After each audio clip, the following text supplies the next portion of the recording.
everybody, and welcome to another show of the Coffee Diaries. Thank you all for joining. I'm joined, of course, with co-host Ade, and today we have ballerina Lindsey Donnell. Grand Rising, Lindsey.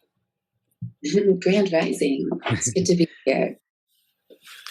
Go ahead, Ron. Sorry, Ade. Go ahead. This show, Ade and I were talking about it for a while, and I really wanted to speak with speaking with a ballerina to talk about the life of a ballerina, what it's like, and the particular challenges that are faced being a black ballerina, and hopefully get some insights into the life of a ballerina. So thank you again for coming on. It's Ade and I still learning and finding out. So thank you very much. Yeah, thanks for having me.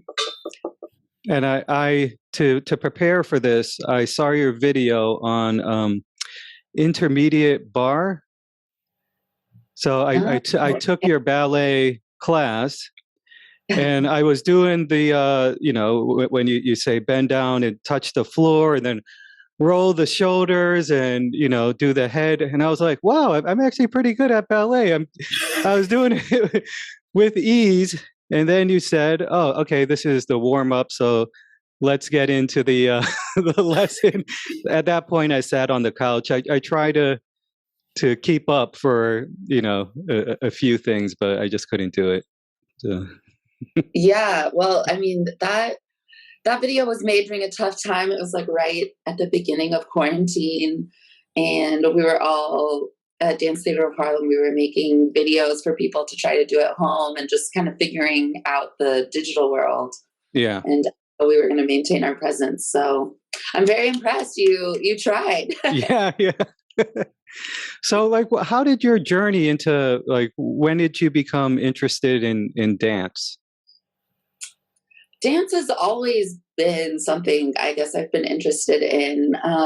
It's kind of grown in, I guess, how seriously I've taken it. But my parents joke that even as a baby, when I was 6 months old, I wouldn't stop crying unless they danced with me. So I feel like dance is in my blood. Yeah. But from there, I guess I started taking lessons at a local studio, probably around the age of 5 or 6. And that was a little more, creative. It was for fun, recreational, I guess, but I saw the Nutcracker, and I think like every little girl, I was taken away. I was like, all right, this tutu and tiara thing, let's get on this. And so then from there, it was kind of my parents explained to me I'd have to take more serious ballet lessons. If that was the track I wanted to go into. And I think that's great. 10 or 11, and I took off from there. Yeah. So it sounds like your parents were very supportive with their, do they dance, or are they athletes, or? Yeah.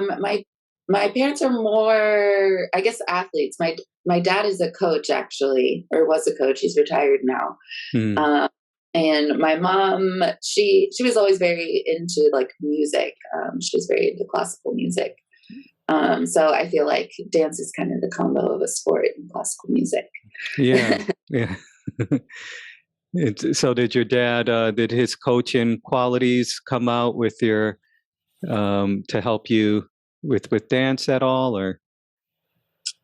He always has a really positive mindset, and doesn't, when we were little, if we ever said Dad, I can't do this, he would pretend like he wouldn't understand what we were saying. He's like, I've never heard that word can't. Oh yeah. Not so I think in those ways, and he's a very dedicated person. He gets up every day and stretches and very into routines. So I think in those ways, he definitely encouraged me. Yeah. Wow. So when did you, what was the sort of progression that led you to consider ballet professionally?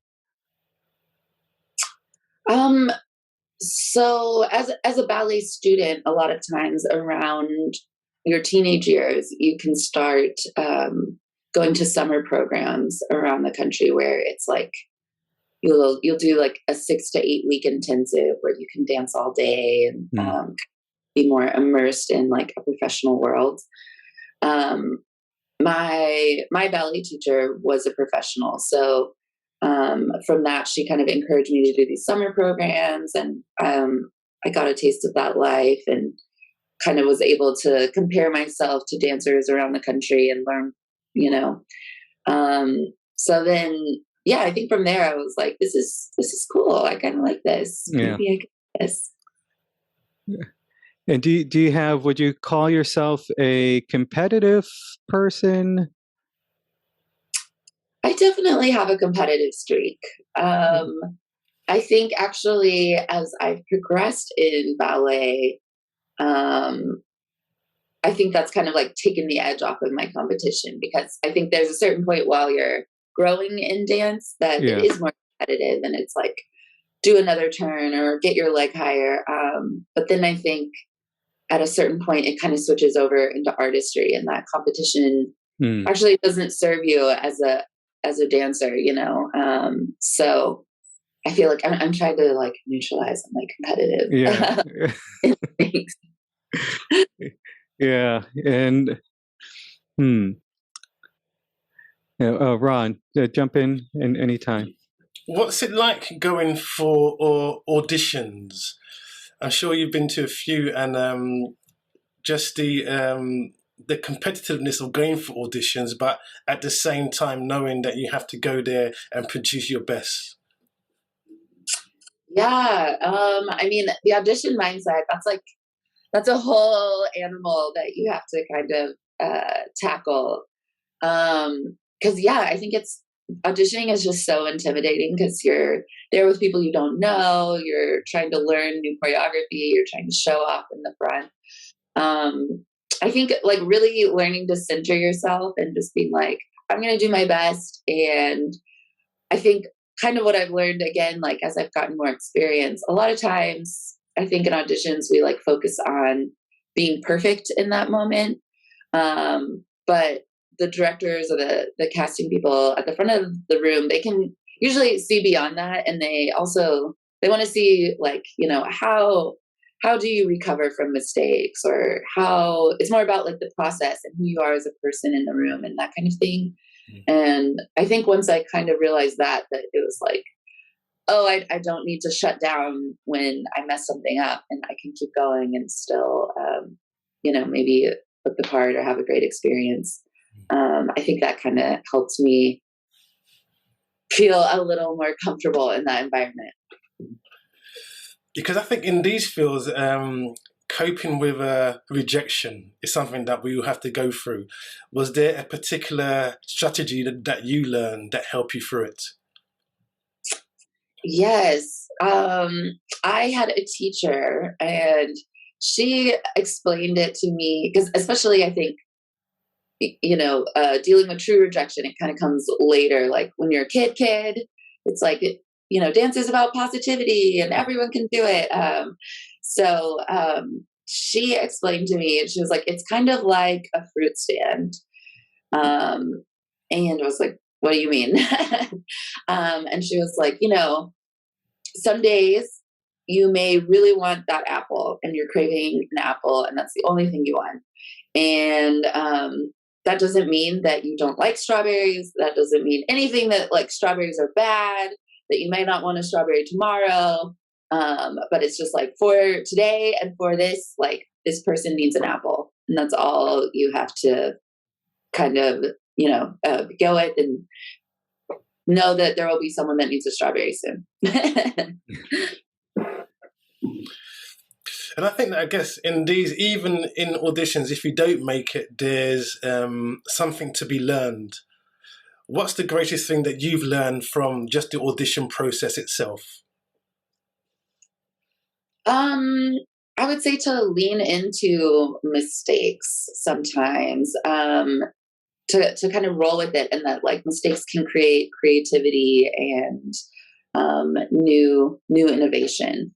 I think that's kind of my thing, because I feel like as a ballet dancer, I'm somewhat of a perfectionist, like as I was saying. So I think that's kind of been my biggest lesson. Yeah, because Addy and I think we were talking about it a while ago. The word mistake, we've got a lot of negative connotations with it. But maybe if we reframe it, and I think what someone said, I can't remember who it was now, he said when he was trying something, he didn't fail 99 times, he found 99 times that didn't work. So he reframed it and looked at it in a different way. And I thought that's really, really quite amazing. If you just, that little switch of a mindset can really change how you see things. Exactly. Perspective, it's everything. And so I imagine that if you are so so closed off to mistakes, or if they're so harsh, I imagine that it kind of cuts off new possibilities. To kind of step out, try something new, or step out into the unknown, or do something because you're playing it safe, basically, because you don't want to make a mistake. Absolutely. Could you tell us about actually training, the challenges of practicing every day and the toll it takes on the body? Yeah. Sometimes I like wake up and I'm like, ow, I just have to like convince myself to get up and keep going. But I think ballet, especially when it's taught correctly, it can be such a good practice for your body because it builds flexibility and musicality and all of that. I'd say the rigors of everyday training is really staying committed, because something like ballet, you use turnout, so you rotate your legs and your arms in like the unnatural ways. So it's really about like fine tuning those muscles. And I think that's maybe why ballet is one of the things in life that like discipline is almost synonymous with, because I've learned it's really about keeping going, and so I feel like it's better to like get up and even do like a little bit one day and then, work on things rather than like be like, oh, I'm sore and tired, I'm going to take a few days off and then I'll come back to it. Because it's really about like those little baby steps that like brings you closer and closer to your goal. So yeah, I don't know. Is that kind of, do you want to know more about a typical day in training, or? Yeah, actually. So go ahead, Eddie. Can you like walk us through like a typical day in your life, like even breakfast, wake up, and to training and beyond? Yeah. Okay. So I wake up. I try to hydrate because your muscles and hydration is really key. So that's one thing I've learned. Rather than grabbing a cup of coffee, I try to grab a cup of water. And then I usually feel a little crickety from maybe the day before. So I like to do a little yoga, stretches, feel like my spine long. Then I usually get breakfast. I like to do something like healthy and energizing, but not too heavy, so smoothies, oatmeal, that kind of thing. And then I head to the studio. I feel like in the ballet world, usually like ballet class starts around 10 a.m. I don't know why that time is the time, but almost everywhere, at least in New York, it's like 10 a.m. ballet class. And so then, we start our traditional class, which is, it's a progression of exercises. So it's very regimented. You do plies first, which is like bending your knees, warming those up. and you do tendus, which is about stretching your legs, and it just builds and builds until at the end of the bar, when you're holding on to something, you're like throwing your legs and that kind of thing. And then you come into the center and you restart that progression again. And so you do tendus on the floor, and then you start turning and jumping, and then the class ends with like grand allegro, which is our biggest jump. So that whole, a ballet class is usually an hour and 15 minutes, an hour and a half. And so that's kind of our like everyday Wheaties that prepares us for rehearsal. And then for us at our company, we usually have about a 3-hour rehearsal block. And we'll practice what we're getting ready for our next shows or season, going on the road. And then we'll have a little break for lunch, and then we have another sort of 3 hours. And that's a day. Wow. And do you do like, when you have a show coming up, or do you do things like strength? Is strength training and things like that part of does that take place in the class, or is there something that basically lifting weights and doing that sort of like exercise, or? Yeah. So for straight, like as far as weightlifting and stuff like that, I kind of rely on my own body weight. Mm-hmm. That's where I do the yoga exercises. I try to do a few push-ups every day, that kind of thing. Other than that, like the class kind of builds your strength a lot. So you rise, and that builds your calves. All the exercises are very targeted to like specific muscle groups and building that kind of strength. So yeah. But a lot of the men, especially, just because the women, we dance on point on our toes, so a lot of our strength comes from like our legs.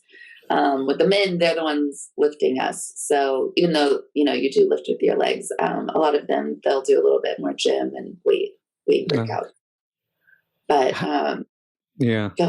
How do you prepare? Like it's amazing, the dancing on your toes. Like, how do you work up to something like that? And do you get a lot of injuries from that as well? So yeah, I guess with point work, you usually start around the age of 11, just because that's when the bones in your feet have have developed enough to a point where it's not dangerous for you. Because I don't know if you guys know, but your feet actually have more bones than anywhere else in your body. So that it's just like very intricate. And so, yeah, once at the age of 11, you have to already have some of the ballet training because of the way that you learn to use your muscles. You like learn to kind of like support yourself from like your inner thighs and your hips and that kind of thing. So then when you have your point shoes on, it's not just like weight going down into your feet. Yeah. And then, like I said, with good instructors, hopefully, because that's kind of the challenge in ballet is that, there's a lot of times, some teachers don't really know like different things that are good and bad for your body. And so like they'll encourage one aspect, like maybe a deeper plie without realizing that your knees aren't tracking over, and that can lead to knee injury. So it's really important to find an instructor that knows the art form really well and like has probably had a professional career, because I think that ensures that. And then, from there, it's like repetition, building strength. We have what we call Releves, which is like, just rising up onto your feet. And we do a ton of those a day. Yeah. Just to build those strength. So. Wow. Yeah. So so you distribute the weight and, through other body parts, and so it's not all just coming down on your toes, it sounds like. Yeah. Well, and even just, like ballet posture, like we're always thinking like we have some people say, your ears need to go to the ceiling, stuff like that. So like there's different like gravity things that I think you learn with your weight as a dancer, of like where to hold yourself. So it teaches your body to be able to handle that. Wow. I guess that's part of the art of it as well. Like, it sounds like you're able to sort of get into this place of like this sort of balance and being able to, I don't know, be on your toes for long periods of time. And it's amazing. Thank you. Yeah, it is. I mean, I'm actually at this point sometimes, because I guess I've been there every step of the way. And so then when I'm like, I look at, what I'm doing, I'm like, wow, that is really cool. I did, kind of snuck up on me. I wanted to ask you about the Ballet Shoes, because I've been watching, in preparation, I watched a few documentaries, and I saw that back in the day, a lot of the black ballerinas had to put a colouring onto their shoes to change it to brown, because traditionally it was pink, I think. And they said that because, especially with the different skin tones, if you put on a pink shoes onto dark skin, it stopped the line of the feet or the legs. And that's one of the reasons. I'm not sure if that's correct, but could you take us through that and how that happened? Yeah. Well, so as we know, like ballet is a traditional European art form. So the kind of pink tone of the shoes was representative. It just matched kind of the people that were involved at the time. Then I think as ballet expanded, that was when the innovation came in the dance world, actually with my company, Dance Theater of Harlem. So Arthur Mitchell in 1969, he started the company, and it was the first time that I think it was a whole company full of individuals of color. And so even when they started in 1969, they had pink tights because that was kind of the ballet tradition, and so then it was when they were on stage that he noticed that he was like, yeah, it doesn't continue the line. I see the long arms and the neck and all of that. And then I look on the bottom and it doesn't match. And I feel like there's a disconnect. And so that was when the costumers and wardrobe people at DTH decided to start painting. They created dyes actually for the shoes and the shoes and the tights. So like I said, that was in 1969, and that was like the first time it had been done in a classical setting. I would say probably in the 80s, that was when dance in general kind of like expanded, and it wasn't just about ballet. And I mean, I guess even earlier than the 80s, like modern came about, where the dance world became more inclusive in general. And so then there were lots more people of color, which kind of led us to where we are today. And really, it's only been a few years now that point shoe companies, because I think it, in an art form about tradition, a lot of times the people surrounding the industry are just so about tradition too. So I think it's taken a long journey to be like, okay, so now, yes, we need point shoe colors, and we need more than just kind of a golden color and a dark brown color, but there's lots of shades in the middle. And I think it's been a beautiful symbol to represent, that all are welcome. I think it's definitely kind of like a message of the ballet world, I think, to people of color that, that they're open to having a more diverse palette on stage. Because in the UK, it was, I think, a few years ago now, and that the first black ballet dancer I saw was Carlos Acosta, I think, and he was here in the UK. And I remember that really, because I had never seen somebody before So that really opened my eyes. And could you talk of the value of having representation, of seeing someone on stage who looks like you or reflects you, how important that is?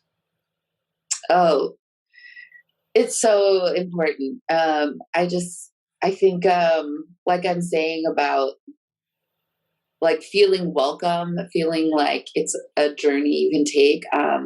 And I think, because like I've been saying, I think the skill set of ballet, like whether someone becomes a professional or not, is just invaluable, in the way that it builds your body, it builds your mind, like the self-discipline. I think the way that it makes you aware, all of these things, I'm like, I could just go on and on for, I think, how it builds the human spirit and character. So I think, to feel represented and to be able to see someone that looks like you on stage, it like opens a door for these children for the future. You know what I mean? And that's what I've realized kind of touring with my company, with Dance Theater of Harlem, is that, you know, when a kid doesn't feel that, or when someone doesn't feel like they maybe have a chance, then it's like they don't do it, or they lose hope. And I think the loss of hope that's when we know we're at the bottom, you know? And so, yeah, for me, I grew up in Texas. Lauren Anderson was a principal dancer at Houston Ballet at the time. And so I was able to see her and look at her news articles and that kind of thing. And so I was like, okay, like, you know, it can be done. I am going to try. It gives you that will to carry on. But that was another thing our founder, Arthur Mitchell, he said, you know, if you don't see yourself out there, then you just need to tell yourself, I can be the first, and move forward that way. But I don't know. I think representation, I think for a world that I want to live in, unity, love, openness, creativity, all of that, I think representation of all people really matters. Yeah, and I think it's really amazing is that when we start to embrace so many different things and different people from around the world, we learn so much. We can take this from here and we find out this from this place, or we find out something else. And I think what that does, it opens your mind to just a new way of, you know, let's use different kinds of music, a different movement. And I think that's really extraordinary, really, when we can do that. And we're part of that ourselves. Absolutely. Progress. Can you remember a moment when you've danced and maybe you've seen a young child look at you, the way you looked at maybe a dancer, and how that felt for you?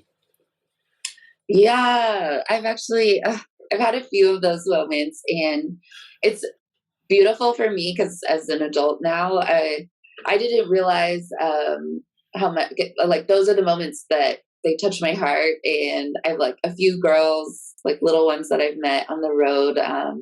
Like I've met them before the show, and then their parents will be like, she was captivated on stage. She would follow you. And like, I had one little girl cry. I did like a morning class, and she wanted to come to the show, and she was about 2, and her parents were like, you go to bed at 7 p.m. and the show starts at 8. And she just like sobbed and sobbed, where they were like, okay, we're going to bring you to the show. And I don't know, for me, those moments are so touching. Just that I'm like, wow, this art can really impact these kids, even, you know, like they haven't even developed full language yet. They have this connection. And I don't know, to see them emulate ballet and do their arms and, you know, like run around on their toes, it just like, it really brings me so much joy, in a way that I had no idea as a kid that I would like that you know, I guess it's a full circle of joy, because when I was a kid, I was always admiring the ballerina, but I didn't realize now that I'm the ballerina how much I love the little kids. because I think as well, I guess when we grew up and we watched people and we're inspired, they're in our heads for the rest of our lives, the people who inspired us.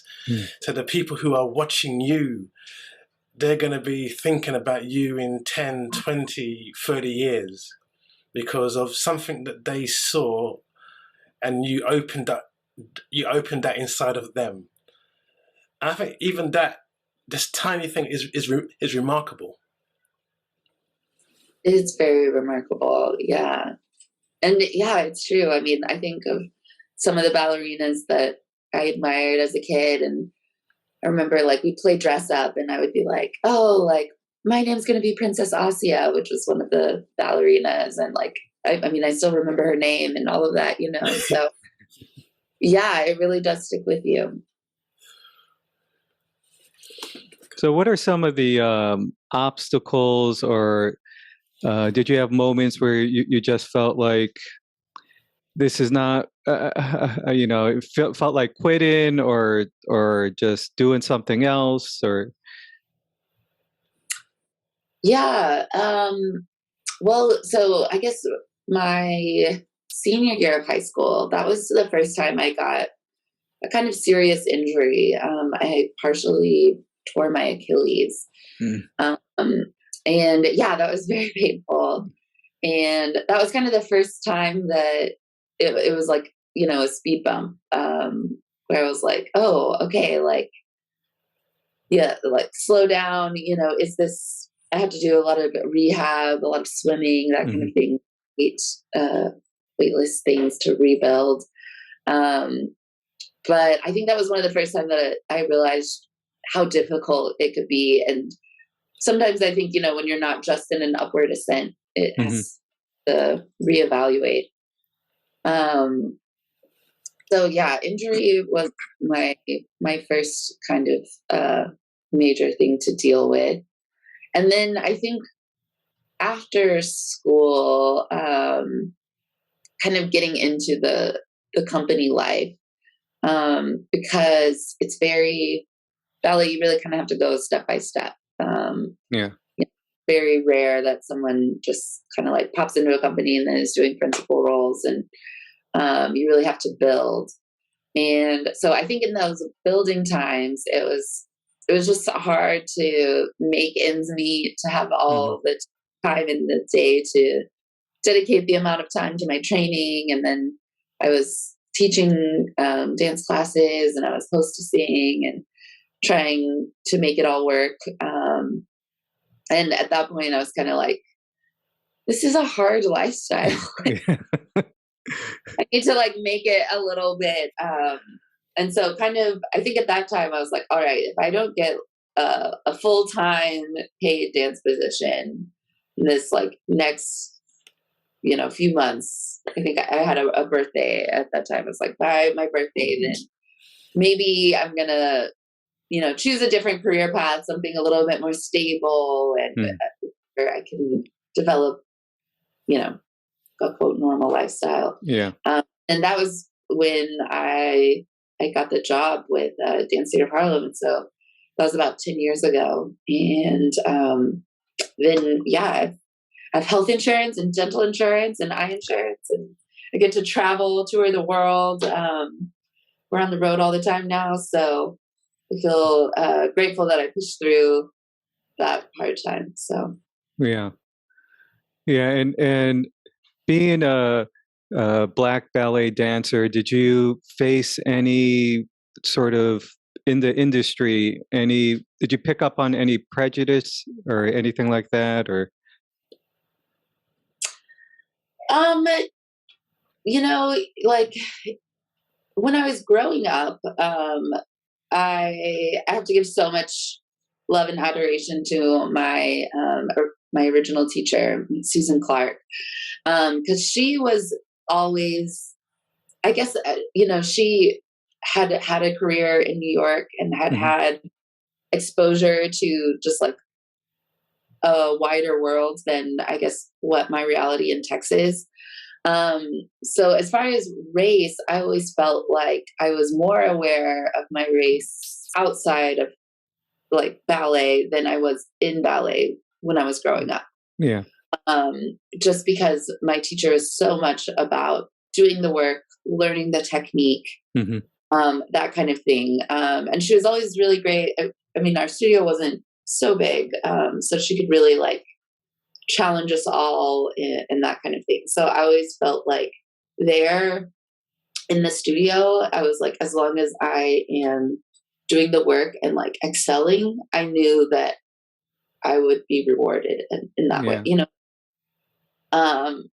So then it was kind of after high school that I became more aware, I guess, that of like limitations in ballet and stuff regarding race. I think my first job with a company, I remember it was like my second year in the company, and we were doing Swan Lake, and like usually all the second years were like swans. There's a corps of swans. Yeah. And at that time I wasn't a swan. And I was like a townsperson or something like that. And it was kind of like, oh, okay. Yeah.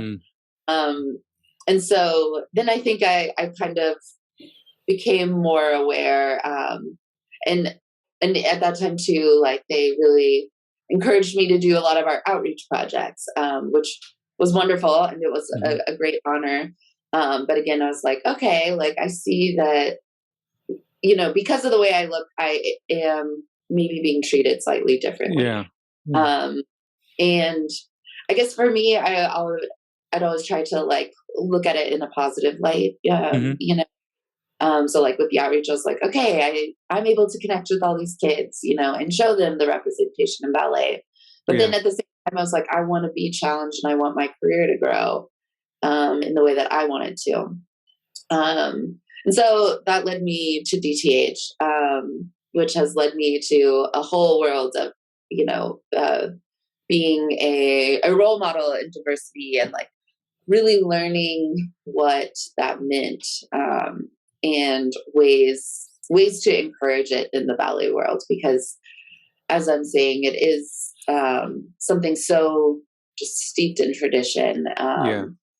And I really think even now, just since 2020 with Black Lives Matter and all of that, I think ballet is maybe starting to follow suit a little bit in its antiquated kind of visions. And there's been shows in the media like Bridgerton, and even going back to like, I think Brandy did a Cinderella and stuff like that, that I think are being able to open these like kind of period pieces where people are like, oh, because it's period, then, you know, representation doesn't matter, but it does. So that gives me a lot of hope. And then I think as the art form of ballet, it has been growing and beyond just like old classics and getting into more contemporary dance and all of that. I think that's doing wonders for growth and inclusion. Yeah. Now, in those moments where you like with the Swan Lake and I think you said they gave you the role of a townsperson or something like that, like how did you process those moments? I think I internalized them a lot at the time, you know, which I don't think that's ever healthy. But at the time, that was the way that I kind of knew how to deal with it. You know, put on a smile, come do your best, that kind of thing. I think having come to DTH and stuff, that's given me a network of other artists to speak with and kind of talk about our experiences and the ways we want to grow or be looked at differently and like kind of what we can do. And also just kind of having an element of, I don't know, like, I feel like for the first time it gave me a sense of like, well, you know, if this puzzle exists and they want this puzzle, like, that's fine. We can do that. But like, we're going to do our own thing. We're going to have our own puzzle. Like, we don't even need to fit into that. Yeah. Like, we're post puzzle. And I think that for me has given me the chance to move beyond that internalization of like, you know, I'm not good enough or I can't, and to reimagine. Yeah, that reminds me of a conversation Ron and I were having about sci-fi. That you know, and Afro futurism, is that what it's called? Yeah. Yeah, so it's like rather than redoing this European based you know, sci-fi type of stuff, that you kind of create your own way in your own art form, rather than wait to be included, you know. Yeah. Um, I love that concept. And I don't know, yeah, even as, because things that I feel like I really wanted to be included in, now that I'm at the point in my career that I am and like kind of have, then because I kind of looked at like some of the things I was doing in the meantime, at the time as like, oh, I'm doing this while I'm still working towards fitting into the puzzle, you know? Mm-hmm. But then now that I'm like, I can fit in the puzzle, I'm actually like, yeah, the Afrofuturism thing is maybe more what makes my heart sing. And I feel like I have more of a voice in that. And it ignites my creative aspects a little bit more. Yeah. So I feel like that's been a soul shift for me in my lifetime. In researching here, I saw a dancer from South Africa called, I think it's Kitty Fetler. I'm not sure that's the correct name. And she was doing this ballet dance to this rain dance to the drums and to the music, which is very different from the music I normally associate with ballet. And I thought that was really incredible, bringing this new music, well, not new music, but different form of music with ballet. In your company, are you bringing in new sounds and new ways of choreographing shows? Yes, absolutely. That's kind of in the heart of DTH's mission. So obviously we're a company of artists of color, which includes not only Black, but we have people from all over the world. We try to choose like Mexican, Cuban, we had someone from Korea, Australia. So really about like blending cultures. And so with that has come music and choreographers, where we try to use composers and choreographers of color as well. And so yes, we have ballets to drum works. One of our like classic ballets is actually, or not classic, but our most loved ballets. Our closing ballet a lot of times is to music of James Brown and Aretha Franklin. And yeah, I think that's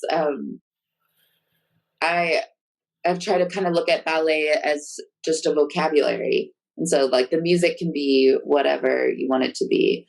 And I think also as African Americans, like we strongly identify with jazz and that progression. So we have a lot of works to kind of like the jazzy vernacular.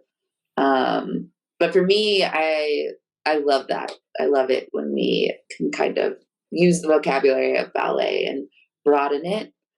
Because when I think about ballet when it was first created, you know, they were dancing to composers of the today, you know. And so I think that is one of the things that made it so compelling. And there's always, in the ballet world, there's always a talk about like, is ballet kind of passé? Does it have a place in our society now? And for me, I think using music that, you know, the average person can like turn on and listen to, that is inspiring, is one way to keep the art form relevant. Yeah, music and people, diverse people. Yeah. Yeah. Yeah, exactly. So I sent a link from, I think it's from the Harlem Company, and they had Neil deGrasse Tyson talking over, and the background was space. you know, because I love Afrofuturism, and I just imagined this ballet in space with the concepts of science, and I thought that was really amazing. Yeah, that was a video for one of our New York seasons. It was an ad. And I love that one too. It kind of connects all the worlds. But yeah, I guess my toes wouldn't hurt in space. That would be fabulous. Ron, I think we have a new project idea. Yeah. Yeah, because behind it had the planets, and I was thinking, wow, that would be just an amazing story, you know, a sci-fi film, and the language they used was ballet, and you just said something about not having gravity. So what would it be like to do the turns and the moves without gravity? I mean, yeah, I think I would love to jump because I guess you're just bound and, you know, like, I'm so high, look at all the beats I can do. Turning, I have no idea what it would feel like to turn in space. I've tried like turning in a pool, and it's hard to get that momentum because you don't have that. But I don't know. Yeah, gravity is so instrumental in dance. So I guess we'd have to like really rethink it and how it would all work.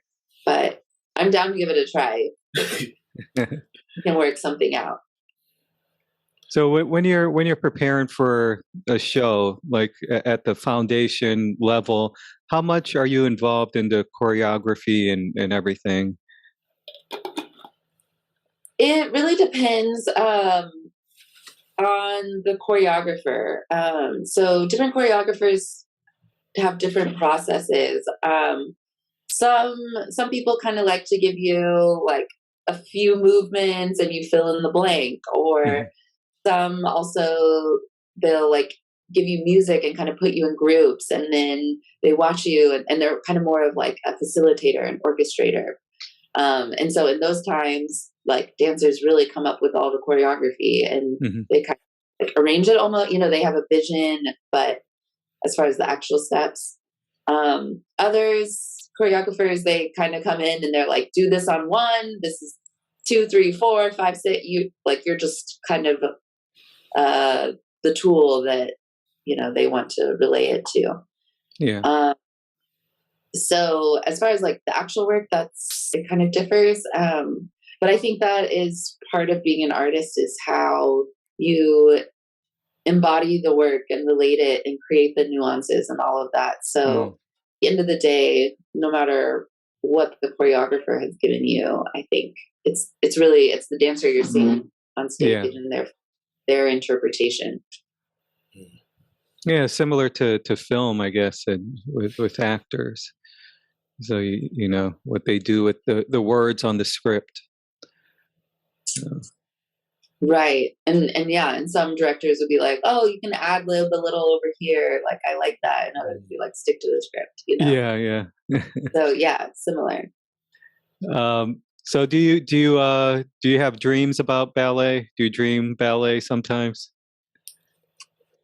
Sometimes. Or sleep, lay down in bed thinking about the... Oh, yeah. I'm like always going over choreography. Like mental rehearsal, I'm like, yes. Yeah. Oh.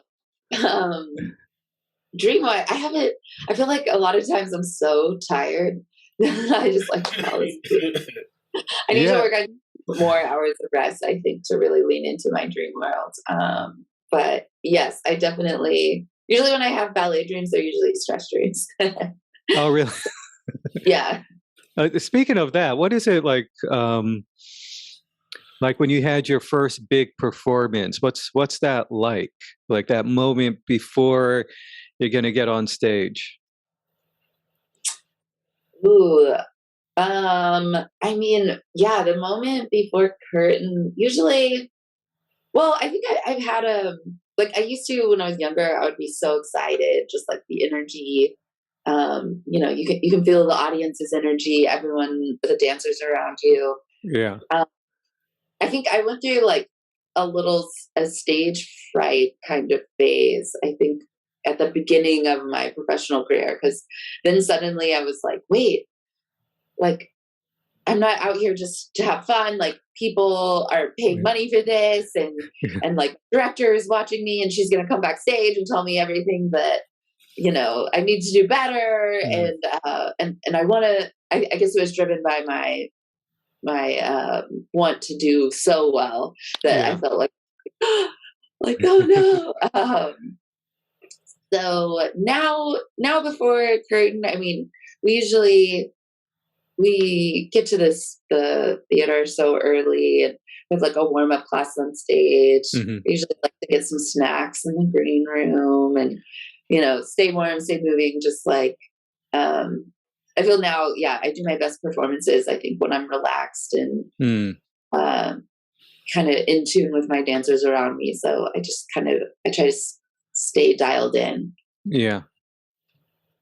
And do you does that, I bet that energy from the audience, I mean, what does that feel like when you're kind of like in the zone? I don't know what the term in ballet is, but for like in basketball, it's like being in the zone when Jordan is hitting all of the shots, and, you know, so is there a place where you just feel like you're not thinking, everything is just flowing, and what is that experience like? It's great. I mean, it's kind of like you turn off your brain, and I feel like it's like kind of a full trust of your body. And then for me, it's like I almost think of like leaning into the music, that it's like the music is running through me rather than me listening to it and doing it, but like being the music. And I don't know, when you're in the zone, it's exhilarating. It's just like, I don't know, like you can't even describe it, because it's like a buzz deeply, you know? Yeah. And what's that connection? Do you feel moments where like everyone is working as a unit, like there's just everything's just flowing together with the other dancers, and what is that like? Well, and I say, like, especially when you're doing a pas de deux, so then there's like one other person you're working with. I love that when the two of you can be in tune, because then I feel like it's just, you're so able to like tell a story and communicate, not only with your partner, but then with the audience. And it's beautiful. I feel like it's kind of, to me, it's like the essence of life, like connection and creativity and all of that all in one. Yeah. Could you talk about the emotions of a character when you're actually on stage and building a character, and how much do you go into the backstory of what you think the character was to actually feel those emotions while you're dancing? Yes, we do, because I guess like we don't do as many story ballets. I feel like we have a lot more like contemporary and kind of like abstract. But even so, I love building characters and kind of figuring out what's going on in that character's world. I remember we had this one ballet, and it was about the Great Migration of Black Americans in the South to the North after slavery. And like my character was kind of supposed to be the floozy, kind of like loosey goosey flirt, like at the parties that like once they made it up north. And so I don't know, I just had so much fun researching like that era, and even like people today, kind of like how they move around. I think the best character studies are actually like watching the people around you in the world, and incorporating some of those mannerisms and those kind of things. But I feel like for me, what I noticed is like the stronger, even if the story isn't apparent for the audience member, the stronger the story is for me, the more effortlessly the dances, because I think it takes you away from like the technical aspects and more into the emotional communication.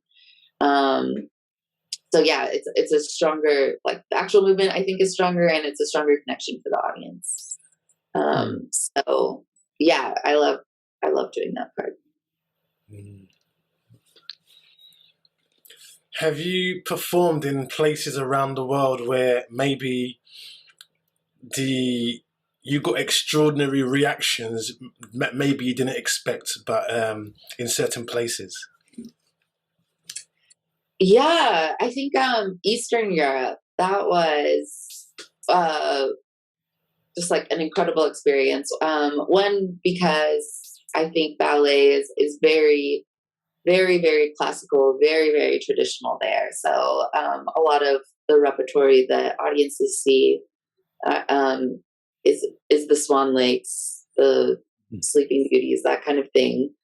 And then additionally, there's like in Eastern Europe, there's not as many. I guess it doesn't seem like there's as much diversity. I remember we went to Poland, and this one guy like stopped like a group of us on the street, and he was like, "I've lived here for 6 years, and I've only seen 3 people of my skin tone, and today I've seen 5 in one day." And he's like, "How is this happening? Where did you come from? Who are you?" So there was just like that element of like the beauty of melanin on stage. So, and then yeah, I think because I remember we did the ballet I was telling you, Return by Robert Garland, which is the James Brown and Aretha Franklin music. And yeah, that was completely, it was just something, out of their zone. I feel like, Motown, soul, all of that is a little more foreign to them. So they loved it. They thought it was so cool, so innovative. And that was really fun. I think also in Turkey, I remember we got like a standing ovation and like a call for an encore, which we don't do that in the U.S. Dance performances. That's like strictly for musicians. So I remember we were kind of like, an encore? Like what do you mean? And I think we did the last movement over again. We just repeated it. Kind of tried to go extra in and add tricks and that kind of thing. But that was like a really new experience. So it was cool. That must be an extraordinary feeling that you're on a stage and you've got this audience who come to and they love what you're doing and they're standing up and applauding it. That must be just all the work you've put in to get to this point. And I guess there you're sharing your arts with not only your co-workers, but you're sharing your art with all of these people and you're going to impact them. It must be an extraordinary feeling. It is pretty extraordinary. I feel like in the moment of the applause, I'm always kind of like replaying. I'm like, what could I have done better? What is this? But it is important to just enjoy that moment. And I got one question here, which I really want to ask, is that when I looked at a few videos of ballet dancers, they said when they first saw a ballet, something inside them clicked that I want to be a ballerina. And I heard this about 3 or 4 times with ballet dancers. What is this thing that is the first thing that they saw and I want to do it? Can you remember? Yeah, well, like I said, I think it was seeing the sugar plum fairy in our Nutcracker. And I don't know, it was like seeing an angel to me or something that was like pink and glitter and a tiara and like, I don't know, it was just like, the beauty of it. I was just like, this is a perfect human being in front of me. And I want to be that. Like anything I can do to be closer to that, that's what I want to do. And then, yeah, I think because I think a lot of girls probably feel that, but then you realize kind of the work that's needed to actually make that happen. And that being a ballerina princess isn't ballerina princess all the time. You know, and sweat and work and, you know, but I very clearly remember just being in awe of just the beauty. I'd never seen that before. Yeah, and I was listening to some dancers speaking, and I heard that historically they were saying that ballet dancers had to be a certain shape, which they kind of said, which is why they're not using black ballet dancers. Is there something in regards to shape of the body which limits you, or is that just something in the past now that can be moved past? Yeah, I think again, I think that kind of depends on maybe what company you want to dance for, and their leadership. I would say, you know, when ballet was created, it was created as like to be fair, like, I think the first time someone went on point, it was to emulate a fairy. And so with that, like that fairy, it's like, oh, you have to be petite and small and like not very muscular, that kind of thing. I think then as ballet has developed again, it's been I'll come back to just the word of tradition. You know, there's like the masculine roles and the female roles where the females are like coquettish and light and soft. And then I think also that there's like well, I guess I'll come back to that aspect. But so I would say with that, a lot of times I think like people of color aren't often looked at as like light and soft and sweet. You know, we're the warriors and we've had to fight for centuries and that kind of thing. And like a lot of times I think our bodies are naturally more muscular where we show strength. And so for some people, yeah, I think they do have to fight that stereotype. Unfortunately, still. I do think that as dance has become more athletic and more, like more of a sport in that, like, I think strength is something that is embraced, because you can do more, you know, if you're strong. So, I think we're slowly moving beyond that, but it's still, it comes back to representation where, you know, it's not always shown. The other thing is like feet are very, like the shape of one's foot is very emphasized in classical ballet. And some people say that, yeah, I guess like people of color are less likely to have that like classical, really archy foot and hyperextended limbs and maybe a more curvaceous body.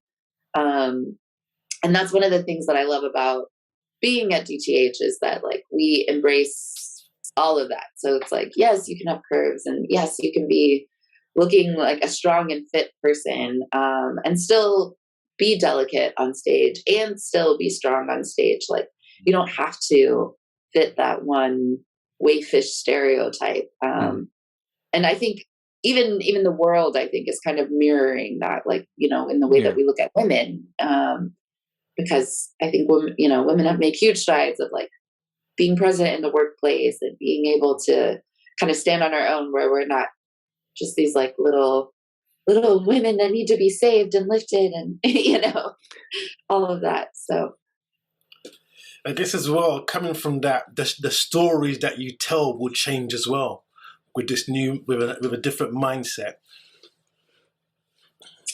Yes, absolutely.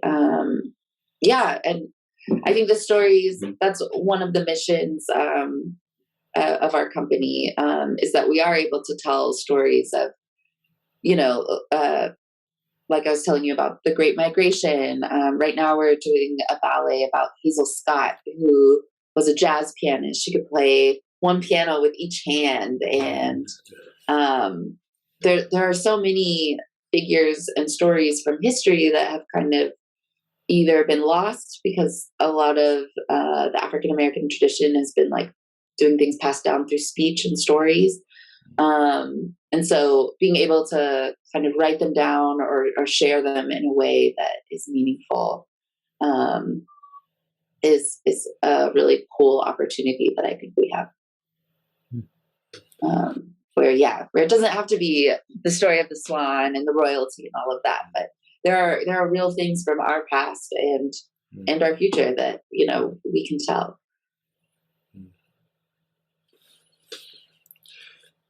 Is there going to be a balance between holding onto the traditions and moving a new way? Or will there be a dismantling and a breaking down of traditions and creating a new tradition? I mean, I would love if there was more of a dismantling. But I think,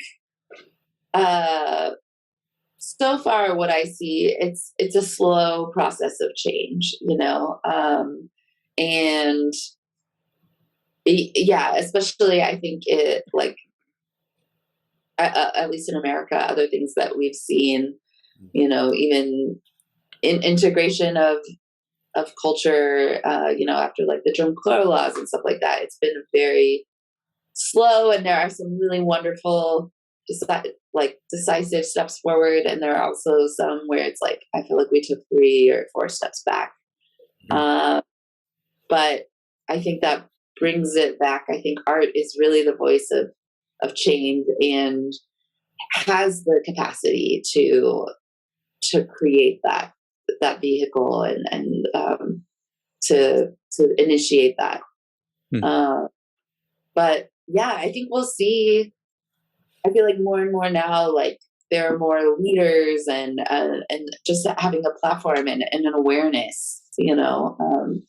It's only been in recent years that there have been awareness of dancers of color, and like the need for representation, point shoes of color, stories, all of that. And I don't know, maybe I am an optimist. I love looking for the silver lining just because I'm like, I can't go on if I don't have that. But at least right now, I feel like there is more of an openness and willingness from people around the world to listen and engage and want change and hear that. I'm not sure about New York, but in London, ballet is seen, I think, from quite an elitist point of view. So I don't think a lot of people or young children have a chance to even see one when they're growing up. Is there ways that maybe it can be brought to kind of a wider audience so more people will get to either get the opportunity to dance themselves or even just get the opportunity to see a dance? Yeah. Well, I mean, one, I think almost every company I know of now has really started prioritizing outreach. And for us, in every city we're in, we always make sure to do one school show. And so it's kind of like a dress rehearsal for us, but we'll bus all the kids in and have a full house of hopefully students that, might not have had a chance to be introduced to the art form. So I know, and I know a lot of companies are really striving to do that in order, because I think it's also the future of ballet, because it started in the courts, the French courts, and in London you have the Royal Ballet, which is like so it a lot of companies in its roots, especially in Europe, kind of started as an elitist thing. Now that's what I have realized is how much that like dance has changed, and like contemporary ballet and all of that, where I think it's broadened just like I said, the stories we've been telling, the audiences, all of that. And so I think for me, my experience, everyone that has come to see one of like our shows, they're like, I had no idea ballet could be that way. So I think more and more, as we're trying we have the internet now, which can hopefully expose a broader audience, more people, more children. And hopefully, the work that we're doing, all the dancers of color out there will be able to continue to connect with the young kids that want it. What a powerful statement. I had no idea ballet could be that way. I mean, that tells a lot, right there. That is, you're part of this expansion of the art form. How does that feel, being dancing in this period of time where ballet is transforming and expanding, and who knows, where it's going to go? Yeah, it feels exciting, sometimes frustrating, because I think one of my biggest challenges is just a lot of people that they're like, oh well, you don't do classical ballet, and so then they put you in another category, and it's like, no, we do classical ballet. It's still kind of, sometimes I feel like it's there's this invisible measuring stick that because you're a person of color or doing something different, then that they're like, oh well, you don't we don't know how to measure it, so we're just going to write it off, Yeah. So I think that is the frustrating part, but the beautiful part is these moments I've been telling you about, and meeting all these people around the world that they say that their life has changed by seeing the show, or that they feel hopeful. Or I think one person said that it felt like a breath of fresh air, that everything in the world just felt like so much noise and motion, that their brain was always going, and that when they were watching our performance, it felt like the first time that they were able to just feel calm. Wow. And I was like, oh, that's really beautiful. Yeah. So I try to, focus on those moments, don't focus on the haters, and keep calm. So we have a question from one of our audience member, Lydia. She says, for a child who's interested in ballet, what is the recommended start age? I would say, well, also, so it differs for men and women, boys and girls too, just because, like I was saying, with the girls, you have to have a pretty strong base by the age of 11. So I would say, I mean, definitely 8 for sure, if you're a girl, really to start studying, but there's so much fun, creative movement that you can do before that time, and that is wonderful too. So 3, 4, I think is a fab time to start. Wow. Yeah. Okay, Absolutely. great. And so if Dance Theater of Harlem, is there shows going on all year? How would someone, if someone was interested to go to a show, what would they have to do? You could go to our website, dancetheaterofharlem.org, and theater is RE. And there's a tab on there that would have our tour dates. So I know we'll be performing here in New York, April 5th through 10th. And then we have some West Coast stuff coming up. I think we're going to be outside of San Fran, Portland, in Utah. And then we'll, I think, head back to the East Coast. And I know we have Houston and Virginia. And I think we're going to be finishing our season at the Kennedy Center in June. So. Okay. And has I'm sure COVID has taken a toll on the the performances and the shows that you would normally do. Is it seem like you're getting back into some sort of normalcy? Slowly. Yeah, we still have to wear masks in the studio, for example, and on stage. So far, we haven't done a maskless performance. And so, yeah, I think just because even though dance is solo, it's really done as a group, and so New York and like are changing guidelines all the time. It's taking time and moments to get back, but I've found so far everyone has been even more thrilled to be back in the theater on the stage. So there's, I feel like, a renewed vibrance for the arts and what we're doing. That's great. What did you learn, maybe about yourself or dance or anything during the last year when maybe you had more time on your own?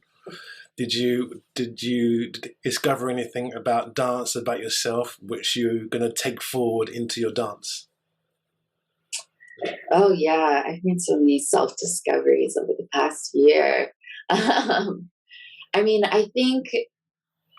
I did learn ways to, because for me, I always, I would go to the studio and dance, and you'd have your teacher or whatever, like kind of give you the combos, or then you'd work with a choreographer. I felt like it brought me, because we had all this isolation, it brought me to a space of more personal ownership and like asking myself, okay, so, like you can't go to the studio today. Like, what do you need to do to feel like you're still progressing and advancing? Or like, what can you create? How can you make this work? I think the ownership of my art form is kind of what I learned during the pandemic. Mm-hmm. Do you have a meditation practice or a spiritual practice of any kind that you use? Yeah, I've really tried to meditate. I usually just try to we have like 5-minute breaks usually every hour, because we'll dance and then take a 5.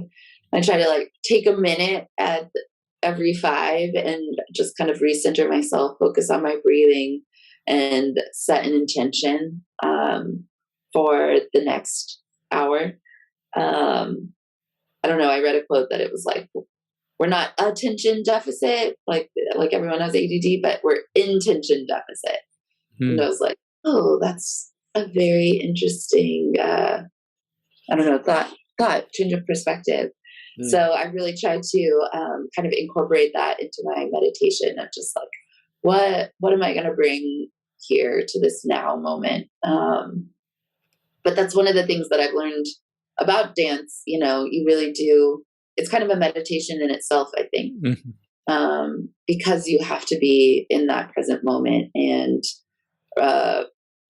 you're obviously, you have to also focus on your breathing in order to keep going. And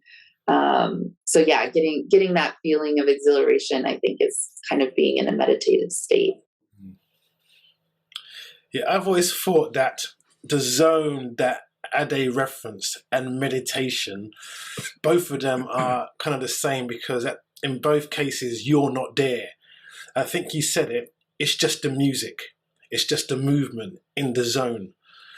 And it seems that's in the creative, whether it be art, painting or drawing, in those moments when it's just happening, it's only afterwards that we can describe what it feels like. Which is when Ade was asking you what's the zone feels like, I guess we can only answer it from, okay, then from here and now. I always thought that the two always came together, or maybe one and the same, the zone and the meditation. Yeah, I definitely think it's one and the same. So, yeah, because it's the lack of thought, and, being able to. So where do you see yourself as a dancer going forward? And are you going to get into more choreography? or what's in the plans for you going forward? And are you coming to London? I can't forget that question. We have no tours right now planned for London, but I think it's coming because I know our organization, they went to London a lot, I think like back in the 70s and 80s. So I feel like it's time for us to get back there.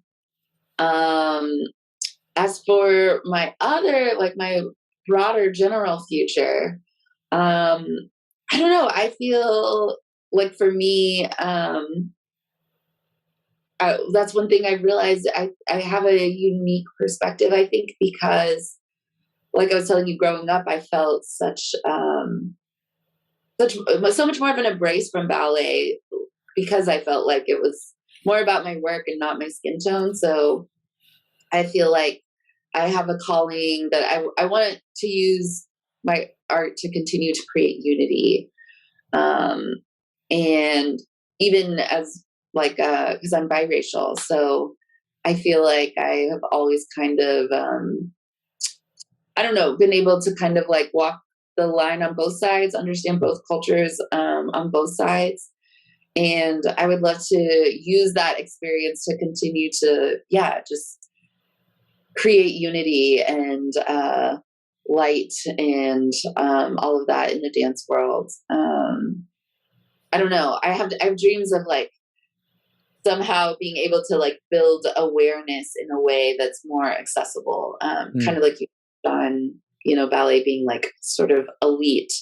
I'm like, there's lots of ways you can learn about things, so I don't know if it's maybe having a podcast or something like that, but I'd love to create an entry point where people can learn about ballet, learn about the people in it, learn about the stories we're telling. And especially in today where I just think more than ever, we don't have to worry as much for the most part about like food or like all these things that have kept humanity kind of like stuck in the past. Now I'm like, we have these things, so like let's focus on art and togetherness and creativity and beauty. So I would love, I'm not sure how yet, but that's what I would love to do in my future. So all about intention, as you said.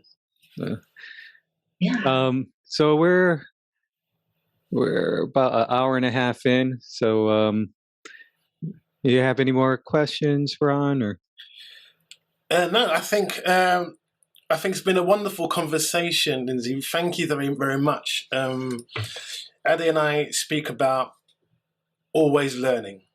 And I think I've learned a lot listening to you speak and understanding, the life of a ballet dancer.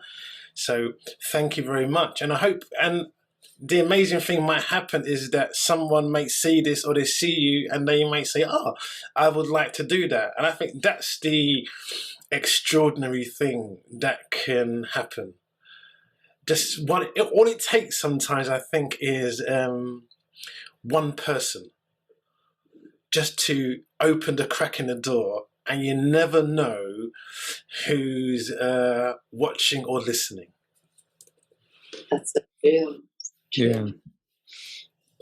Well, I mean, whatever happens, thank you for talking with me. It's been like, I also find it really fulfilling to kind of take that time to pause and be like, oh yeah, because I think sometimes when you're living in your everyday life, you or I forget to like, come back to some of these questions and think about it. So it's been good.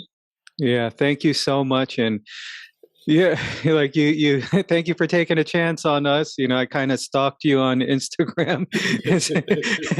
You didn't know who I was at all, and I'm like, I don't know if she's gonna reply to this and show up. And thank you. I appreciate it. This has been a wonderful discussion. As Ron says, whenever we have these discussions, we both learn so much. And then it's like after the podcast, Ron and I have continued the conversation, and then it usually leads to some other ideas. But thank you So where could people like get in touch with you, or do you have like I know you have Instagram, but like what is your Instagram, or I think you mentioned the Dance Theater of Harlem website. I'll put the link in the description as well. But if you want to let people know where they could get in touch with you, or when, how to see the shows and things like that. Yes. Well, you can follow me on Instagram, Mademoiselle Donnell. And also our company Instagram, Dance Theater of Harlem, or website, dancetheaterofharlem.org, are all great places to get info on our upcoming shows. And yeah, I think that's probably the best way. I'd love to hear from everybody. And yeah, get connected, stay connected. So great. And thank you. And thank you to our audience, our millions of viewers watching. Yeah.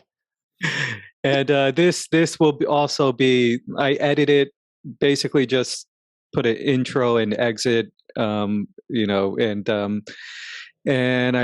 going to upload it onto YouTube. So I'll send you a link to that as well. Yeah, I can't wait to share. Thanks. Thank you. Nice to meet you. And thank you, everybody. Enjoy the rest of the rainy weekend. Thank you, Lindsey. I'll see you in London at some time. Yes.